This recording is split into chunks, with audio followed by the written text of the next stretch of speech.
Clearly mention किया है, इस सर्कुलर के मुताबिक ना तो अज़ां को पाबंदी है, ना तो कोई अनाउंसमेंट जहां वफात पाए हैं उसके लिए उसके खिलाफ है, ना तो चांद देखने की इतला देने के खिलाफ है, इवन और मौता का टाइमिंग के खिलाफ है।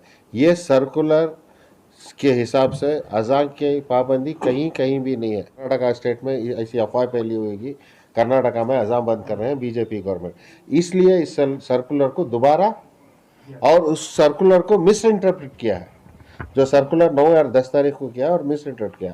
और उस सर्कुलर को सोने पे सुहागा, एक कोई, मैं नाम नहीं लेना चाहता, हमारे कांग्रेस के लीडर एक नोट एक टिप्पणी भी डाले, वो चीज़ ज़रूरत ही नहीं है। इससे खामखा हमारी कौम को खामखा इससे परेशानी हुई।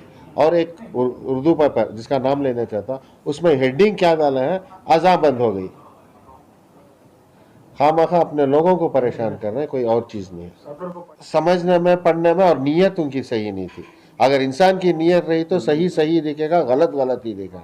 अगर नीयत खराब होगी तो सही भी गलत दिखेगा, गलत भी सही दिखेगा। 609 टू 632 तक हुआ, लगभग इंग्लिश कैलेंडर के मुताबिक 1280 पर 8 साल,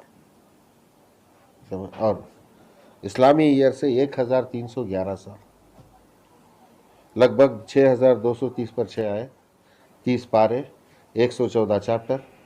इसमें दुनिया में बहुत से ताकतें गुजरी, नेपोलियन, नाजीज, जब उनके हाथ में एक नुक्ता नज़र नहीं निकाल सकते तो ये रजवी किस खेत की मूली है।